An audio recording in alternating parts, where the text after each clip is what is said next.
Bismillahirrahmanirrahim. Ya. Allahu Akbar. Teman-teman, apa itu dukhan? Apa kaitannya dengan 15 Ramadan? Ya kan? Kemudian, apa dampak-dampaknya? Dan lebih penting, dari mana sumbernya? Itu yang paling utama. Nah, maka dalam konteks ini, saya ingin coba batasi dulu. Dukhan memang benar. Dimasukkan pada satu di antara 10 tanda-tanda yang sangat spesifik tentang akan mendekatnya atau terjadinya kiamat. Bahkan jelas turun surahnya langsung, Allah berikan keterangan surah Ad-Dukhan. Ya, fartaqib yawma ta'tis sama'u bidukhanim mubin. Ya, berhati-hati, semakin mendekat nih. Ya, khususnya nanti pada saat langit mulai mendatangkan satu asap, dukhan, asap yang nyata. Ya, dan banyak tafsiran di situ. Ya, bahkan Imam Al-Qurtubi memberikan 3 tafsiran utama. Ya, beliau mengutip keterangan para sahabat, ada yang mengatakan ini dukhan pertanda kiamat akan tiba. Ada tafsiran-tafsiran lain, ada tafsiran-tafsiran berbeda, tapi umumnya kebanyakan sepakat itu adalah asap tanda kiamat, yang asap ini bukan asap yang dihasilkan dari satu fenomena-fenomena di bumi. Ya, tapi memang spesifik turun dari langit. Makanya kalimat Qur'annya, ya, yauma ta'tis sama'u bidukhanim mubin. Pada hari saat langit mendatangkan asap yang menutupi wilayah-wilayah bumi sehingga gelap, padat, sesak dan seterusnya, dan berlangsung dalam periode yang cukup lama. Tapi saya tidak akan masuk ke situ dulu. Apakah benar ada keterangan yang menyebutkan dukhan ini akan muncul di 15 Ramadan? Ini poinnya. Nah, sejauh ini informasi-informasi yang menyampaikan tentang kejadian 15 Ramadan itu bisa dilacak di satu kitab. Saya sudah cari kitabnya, saya sudah keluarkan langsung kepada intinya supaya mudah untuk bisa kita pahami. Kitabnya namanya Kitabul Fitan. Ini langsung saya print outkan dan langsung keisinya ke dalam supaya saya bisa perkenalkan dengan lebih baik. Ini ya, Kitabul Fitan. Karya Syekh Al-Hafidh Abu Abdullah Nu'aim bin Hammad Al-Marwazi. Ya, jadi Syekh Al-Hafidh Abu Abdullah Nu'aim bin Hammad Al-Marwazi.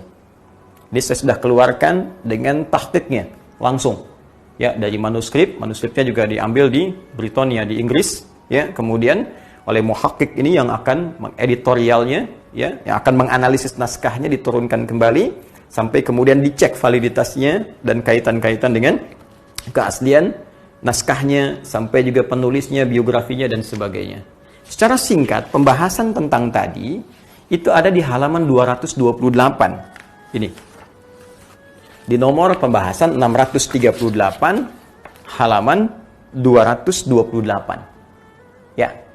Walaupun penulis kitab ini, Abu Abdullah Nu'aim bin Hammad Al-Marwazi, mengatakan ini hadis dari Nabi SAW, tapi para ahli hadis menolaknya, menggolongkan ke dalam hal-hal yang harus diingkari, menyebutnya dengan sesuatu yang tidak digunakan sebagai hujjah, nggak bisa dipakai sebagai dalil, bahkan ada yang lebih kencang mengatakan hadisnya palsu, dan seterusnya. Dan saran para ulama hadis bahkan sudah jangan terlalu serius. Kata para ulama hadis jangan terlalu serius. Tapi mohon maaf, kita pun mesti adil. Saya coba ingin tanya lah, teman-teman yang pernah menyampaikan riwayat ini pernah lihat kitabnya nggak? Itu pertanyaan saya. Jangan-jangan Anda sepotong-sepotong saja. Ambil, apalagi yang nggak pernah lihat sama sekali, heboh, awas besok dukhan aja nggak tahu Anda apa. Saya mau tanya, Anda saja yang meriwayatkan informasi ini, yang menyampaikan, pernah lihat kitab itu nggak? Dugaan saya, besar kemungkinan belum pernah lihat. Dalam arti melihat itu benar-benar membaca dengan teliti. Ya, kalau lihat begini, Anda barusan lihat juga, lihat Ustaz. Ya. Yang saya maksudkan membaca dengan teliti. Anda mesti ingat, di halaman tadi, teman-teman, 228 yang ini, yang hadis nomor 638, sebetulnya beliau pun bukan ingin menguraikan tentang peristiwa kiamat. Abu Nu'aim ini bukan ingin berbicara tentang peristiwa kiamat. Anda mesti tahu, ini termasuk satu rangkaian dari 9 halaman. pada sebuah judul yang beliau beri nama di halaman 224. Ini ada babnya. Apa babnya? Ma yuzkaru min alamati minas sama, ma yuzkaru.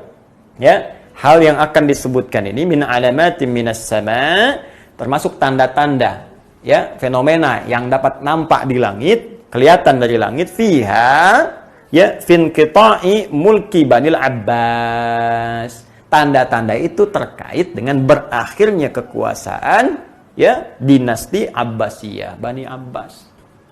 Jadi sebetulnya ini rangkaian, satu informasi dari rangkaian yang sangat banyak yang bercerita tentang berakhirnya kekhalifahan Bani Abbas itu. Diantaranya pernah terjadi satu pekikan besar yang terjadi pada bulan Ramadan. Dan kalau Anda baca di sini ada jelas dari yang bagian pertamanya. Ya.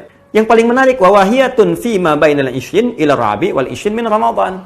Dan ada juga diprediksi antara 20 sampai 24 ini. Jadi ini bukan hanya bicara tentang 15, bicara dari 10, bicara dari 15, bicara dari 20, bicara dari sampai 24. Cuma nanti ini ditambah-tambah dengan cerita-cerita. Bahkan nanti ada juga keterangan terjadi di masa kekhalifahan atau kepemimpinan As-Sufyani yang kedua. Sudah pernah kejadian dulu. Gitu. Jadi ini pun sebetulnya bukan ingin bicara Dukhan. Kitab ini bukan bicara tentang kiamat, jadi tidak relevan. Kalau Anda mengaitkan 3 persoalan tadi, ya mohon maaf, ayat Quran tentang Dukhan dibawa ke peristiwa 15 Ramadan karena buku ini, ya. Kemudian dalilnya dibenturkan dengan akan adanya benturan asteroid dari informasi 8. Sekarang saya buktikan sendiri, kita cek bersama, buku yang dijadikan sandaran bukan bercerita tentang itu. Kalau ingin diambil hadisnya, kata para ahli hadis tidak valid. Jadi sudah banyak nih persoalannya. Ya, Syekh Abu Nu'aim bukan berbicara tentang Dukhan, 15 Ramadannya persoalan tentang berakhirnya kekhalifahan, ya, Abbasiyah. Kemudian juga yang kedua, riwayat hadis yang diambil di sini tidak valid. Para ulama mengatakan jangan terlalu serius, gak usah diambil. Kemudian informasi dari 8, dari NASA, dari Boska mengatakan nggak ada benturan itu, dalam arti benda yang disebutkan itu, asteroid 2016 HP6 itu sangat jauh jaraknya. Nah, jadi sekarang apa yang menyebabkan kita panik? Jangan-jangan bukan persoalan kiamatnya. Jangan-jangan persoalan amal kita. Ini masalah. Karena orang-orang yang panik dengan satu kejadian besar, ini menandakan ada persoalan iman dalam jiwanya.